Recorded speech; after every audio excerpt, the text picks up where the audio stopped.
Hello everyone, I hope you enjoy listening to the story. I denied my own parents' life-saving insurance claim while they begged me on their knees not knowing. I was the daughter they abandoned in the ICU 18 years ago. My name is Sophia Bennett. The file sits open in front of me, stamped urgent in red, the kind that usually makes my colleagues rush, panic, approve without thinking. $480,000 for intensive care, multiple surgeries, long-term rehabilitation. I have seen numbers like this before. I have signed approvals that save strangers. I have denied claims that ruin lives. That is my job.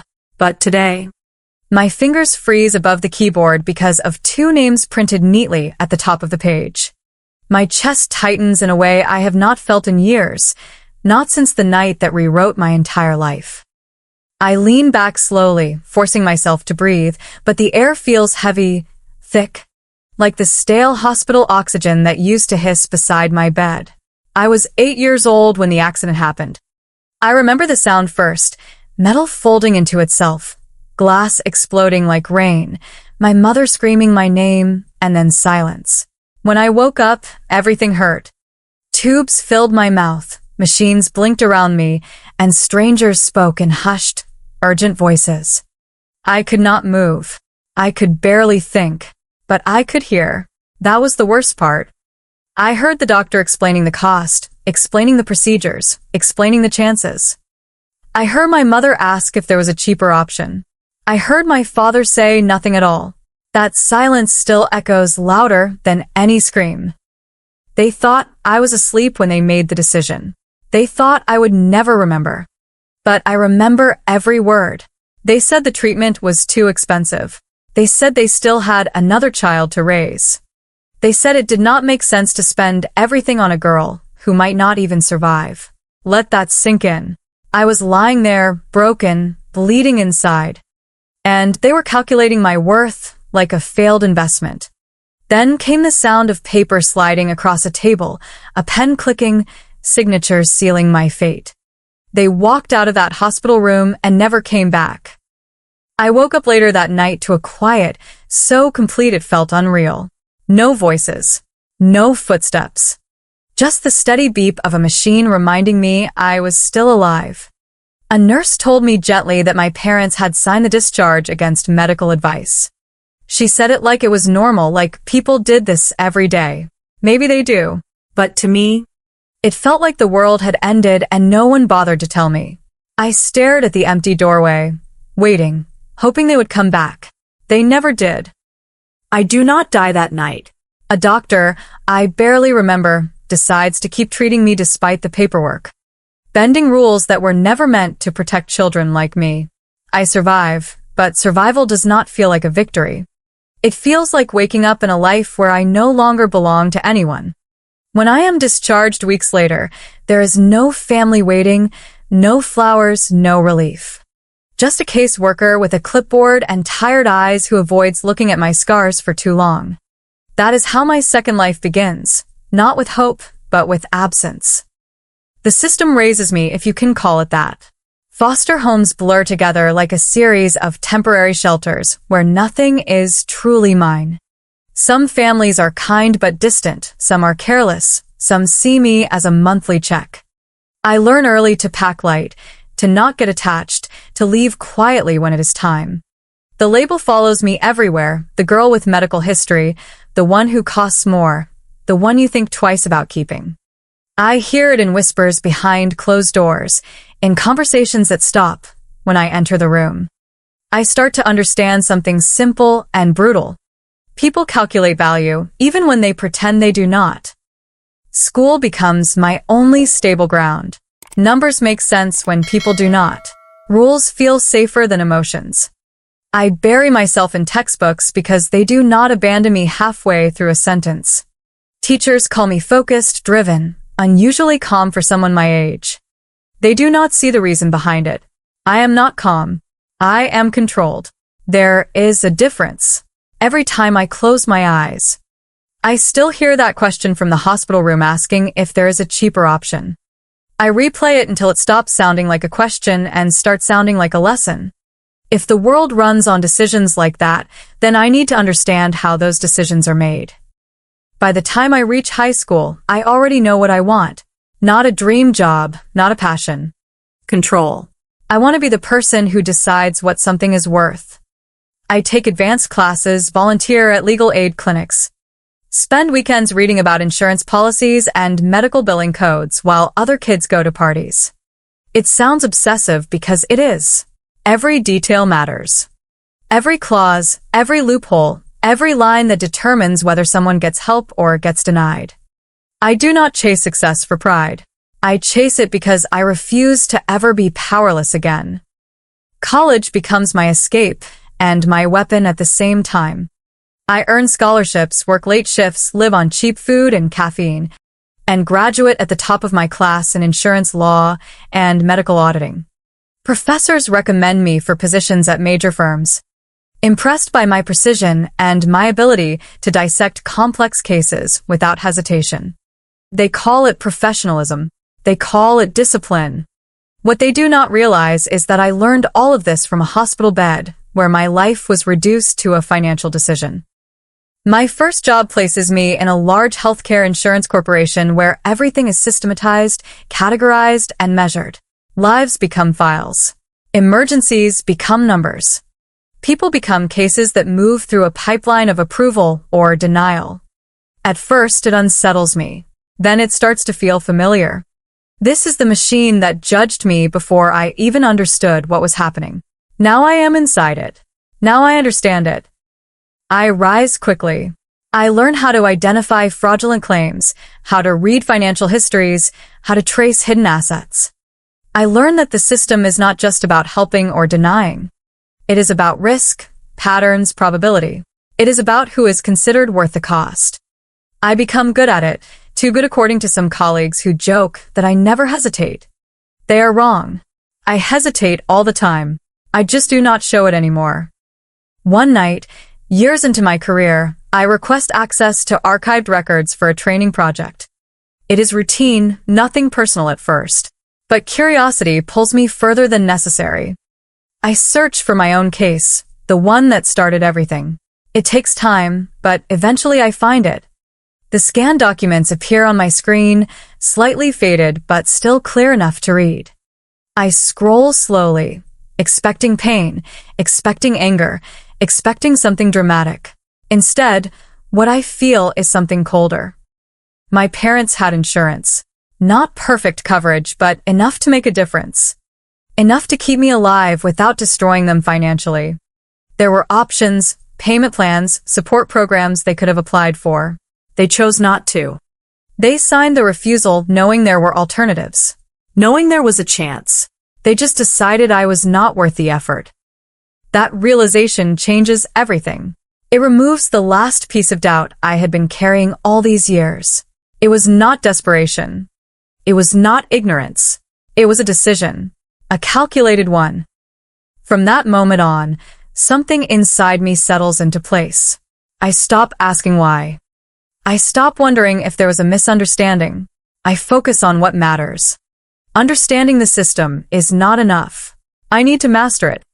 I need to know exactly how decisions like that are made so that one day, if the moment comes, I will not hesitate. And now, sitting in this quiet office with their names staring back at me from the screen, I realize that moment has arrived. The roles have reversed in a way that feels almost unreal. They are no longer the ones deciding. They are the ones waiting. The ones hoping someone behind a desk will choose to save them. I thought denying them would be easy. I thought it would feel like justice, clean and simple. But as I continue reading through their file, reviewing their financial history, their recent transactions, their attempts to shift assets and manipulate coverage, I realize something unexpected. They have not changed. They're still making decisions based on what benefits them the most. Still trying to outsmart the system. Still treating survival like a negotiation. And that is when I understand that this is not just about the past anymore. This is about what I choose to do now. They sit across from me in a small consultation room that smells faintly of antiseptic and stale coffee. The kind of place where people come when they have run out of options. My parents look older than I imagined, smaller somehow. Like life has been slowly pressing them down for years. My mother's hands shake as she clutches a folder filled with medical bills, while my father keeps glancing at the door like he is hoping someone else will walk in and save him from this conversation. Neither of them recognizes me. Not my face, not my voice. Not the quiet way I study them like a case instead of a family. To them, I am just another insurance officer, another gatekeeper standing between them and survival. They start talking before I even ask a question. The words spill out fast, desperate, unfiltered. They explain the accident, the emergency surgery, the mounting costs. They talk about how unfair the system is, how no one should be left to die because of money. My mother's voice cracks at the right moments, her eyes glossy with practiced fear. My father tries to sound rational, emphasizing their willingness to cooperate, to provide any documentation needed. I listen without interrupting, my pen moving slowly across the file, noting details I already know. Their story is polished, almost convincing. But I have seen too many cases to miss the inconsistencies. Hidden accounts, recent transfers, attempts to reduce reported assets just weeks before the claim was filed. They are not just victims. They are players trying to tilt the board in their favor. I ask a few measured questions, keeping my tone neutral. Dates, income sources, property records. Each answer reveals more than they intend. My father hesitates at certain points. My mother fills in gaps too quickly. They think they are being careful, but desperation makes people sloppy. I let silence stretch after each response, watching how they react to the pressure. It is almost clinical, the way I observe them. 18 years ago, they sat in a hospital room deciding whether I was worth saving. Now I sit across from them, deciding how much truth they deserve. At one point, my mother leans forward, her voice dropping to a whisper, like she is sharing something sacred. She says no one deserves to be abandoned in a hospital, not when their life is hanging by a thread. The sentence lands between us like a loaded weapon. For a second, I feel something crack beneath the surface. A sharp flash of memory that threatens to pull me back into that cold, silent room. I almost laugh, not out of humor, but because the irony is so precise it feels scripted. She has no idea what she is saying, no idea who she is saying it to. I keep my expression steady, but inside, something shifts. I close the file gently and rest my hands on the table. My voice is calm when I speak again, almost detached. I tell them their case requires further review due to discrepancies in their financial disclosures. I explain the process, the potential consequences, the need for additional documentation. My father's face tightens and my mother's composure begins to crack. They did not expect resistance. They expected sympathy, maybe even a quick approval if they played their roles well enough. Instead, they are facing a wall they cannot charm or pressure into moving. Days pass as I build the case. I go through every transaction, every record, every detail they tried to hide. The pattern becomes clear. Asset transfers to relatives, undeclared income streams, strategic timing designed to make them appear less capable than they actually are. It is not just a questionable claim. It is deliberate manipulation. I compile everything with precision, documenting each inconsistency, each violation of policy. This is where my training takes over completely. No hesitation, no emotion, just facts. When I call them back in, the room feels different, heavier. They sense it too. My father sits straighter, trying to regain control, while my mother avoids my eyes. I place the file on the table and slide it toward them. For a moment, neither of them touches it. I let the silence do its work. Then I begin to speak, outlining the findings in clear, measured terms. Fraud indicators, policy violations, grounds for denial. Each word lands with deliberate weight. My mother starts to cry halfway through, soft at first, then louder, as if volume might change the outcome. My father interrupts, arguing, deflecting, trying to reframe the situation. I let him talk until he runs out of excuses. Then I say the words I have been holding back. Not loudly, not dramatically, just enough to cut through everything else. I tell them I remember the hospital. I describe the room, the machines, the conversation they thought I could not hear. Their reactions are immediate and raw. Confusion first, then recognition creeping and like a slow realization they cannot stop. My mother's crying stops abruptly, replaced by a stunned silence. My father stares at me, searching my face for something familiar, something he should have noticed sooner. I lean forward slightly, meeting their eyes for the first time not as an officer, but as the child they left behind. I tell them who I am. The words feel simple, almost too small for the weight they carry. I am the daughter they abandoned in that ICU. The air in the room shifts instantly. It is like watching a structure collapse in slow motion. My mother's hands fly to her mouth, her body folding in on itself as the truth settles in. My father's posture breaks, his confidence draining away, replaced by something closer to fear. They start talking over each other, apologies tangled with excuses, explanations that sound hollow even as they say them. They claim they were scared, that they did not understand, that they thought it was the only option. I listen without reacting. I have imagined this moment before, but the reality is quieter than I expected. There is no satisfaction in their regret, no sense of victory in their panic, just a strange clarity. When they finally stop, I give them my decision. The claim is denied based on verified fraud and policy violations. The case will be forwarded for a financial investigation. I explain it the same way I would to any client, with precision and finality. No anger, no raised voice, just the execution of a process. My mother collapses into tears again, reaching toward me as if I might change my mind. My father does not speak. He just stares, as if trying to understand how the balance shifted so completely. I stand up, signaling the end of the meeting. As I walk to the door, I pause for a brief second, not to reconsider, but to acknowledge the moment for what it is. 18 years ago, they made a decision about my life. Today, I made one about theirs. I do not add anything else. I do not soften it. I simply leave. But walking away from that room does not feel like victory.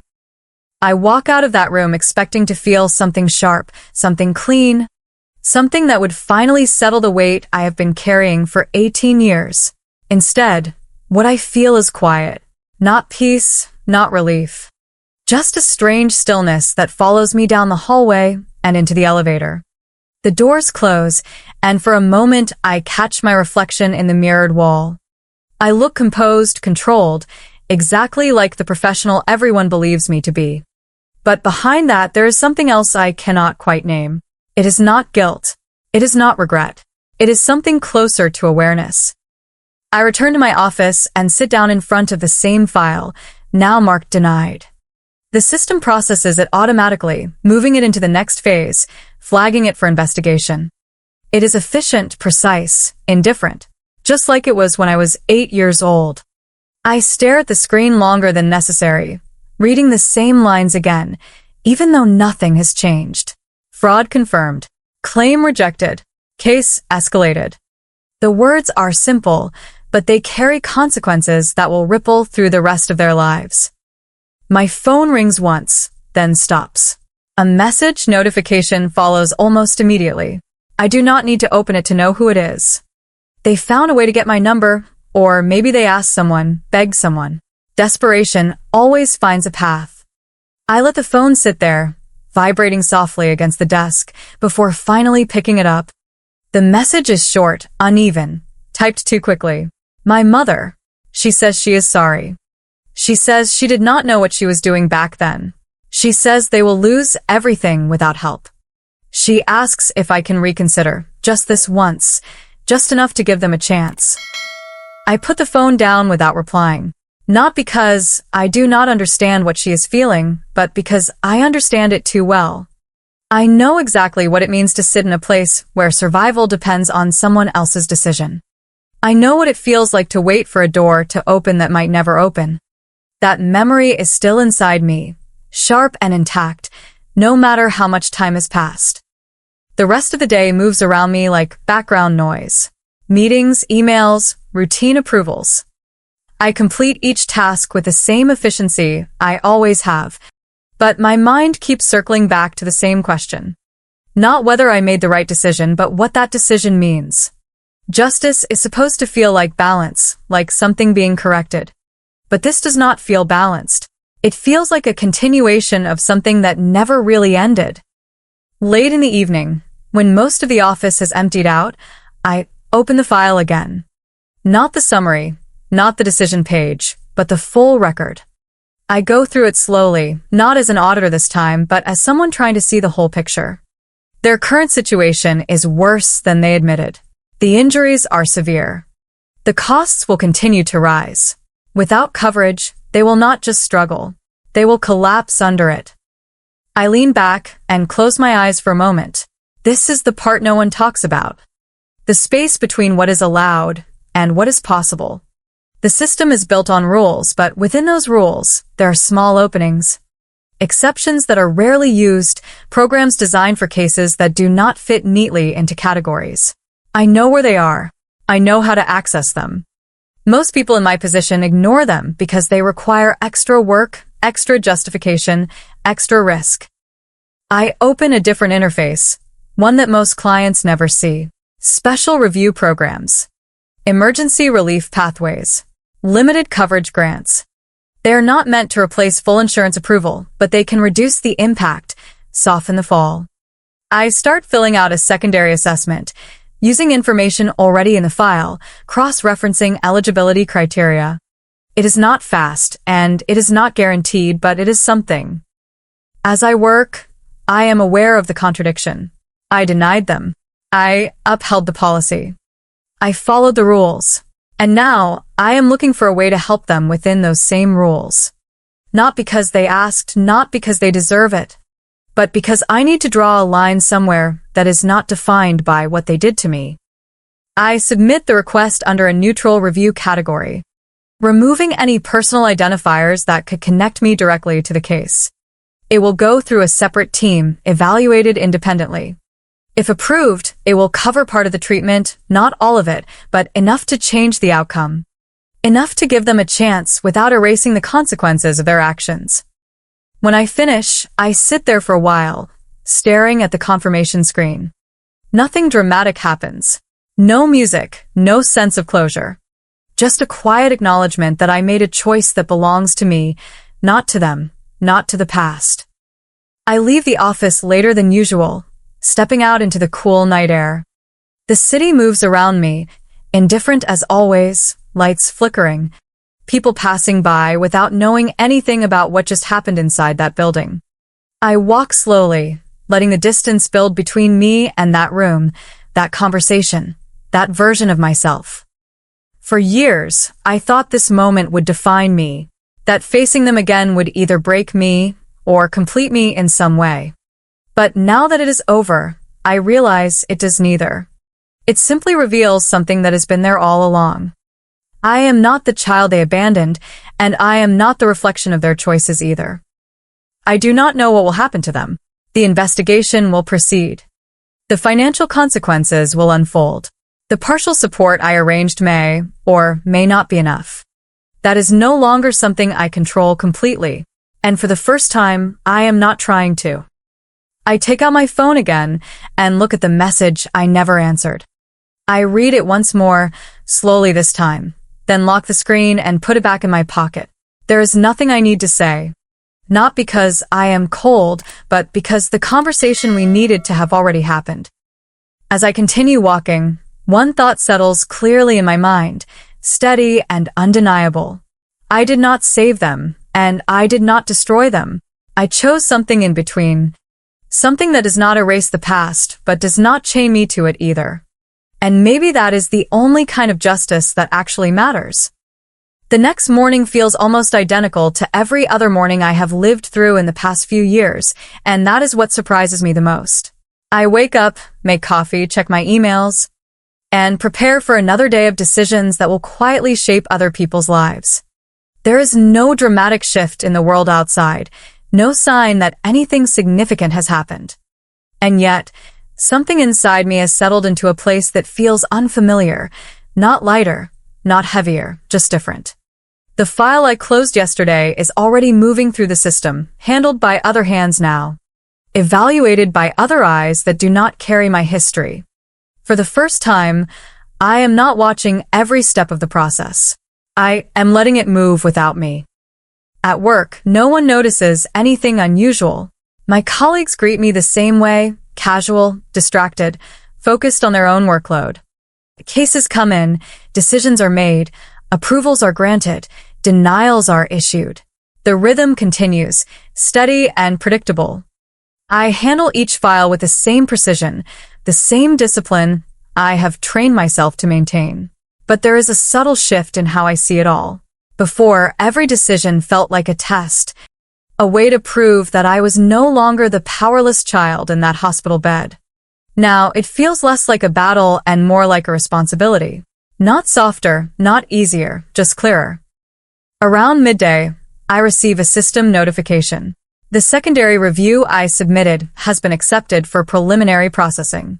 It is not a final approval, not even a guarantee, but it means the case will receive additional support consideration. I stare at the message for a moment, letting it sink in. This is the part no one will ever connect to me, the quiet adjustment made within the rules. The small shift that changes an outcome without rewriting the past. It does not erase what they did.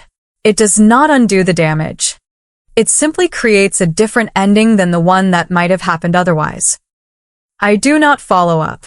I do not check for updates every hour. I let it go. That, more than anything, feels like the real change. For years, I believed closure meant confrontation, meant forcing the past to answer for itself. But standing in that room yesterday, hearing their voices break under the weight of recognition, I realized something unexpected. Closure is not about what they say or how they feel. It is about what I choose to carry forward. That evening, as I walk home through the same city streets, I think about the girl I used to be, lying in that hospital bed, listening to voices that decided her future without ever asking what she wanted. I wonder what she would think of me now, sitting on the other side of that decision, holding the kind of power she never had. I like to believe she would not see someone hardened or distant, but someone who learned how to survive without losing everything that made survival meaningful. I stop at a crosswalk, watching the traffic lights shift from red to green, the movement simple and automatic. Life rarely offers clean endings. Most of the time, it gives you something unfinished, something that lingers just beneath the surface. But maybe that is not a flaw. Maybe that is the point. Not every story needs to close perfectly to mean something. I take out my phone one last time, not to read messages, not to revisit anything, but just to check the time. Then I put it away and keep walking. There is nothing left to decide, nothing left to prove. The past happened, the decision was made, and now there is only what comes next. I did not save them, and I did not become them either. I still think about that room sometimes, not because I regret what I did, but because it showed me something I spent years trying to understand. Power does not come from revenge. It comes from choice. The moment you stop reacting to pain and start deciding who you want to be, everything changes. Some people break the cycle. Others become it. And that line is thinner than most of us realize. So now I want to ask you something. If you were in my place, holding someone's fate in your hands, would you choose revenge, justice, or something in between? Drop your answer in the comments. I read every single one. And if this story made you feel something real, do not forget to like and subscribe, because stories like this remind us that sometimes the hardest battles are the ones we fight inside ourselves.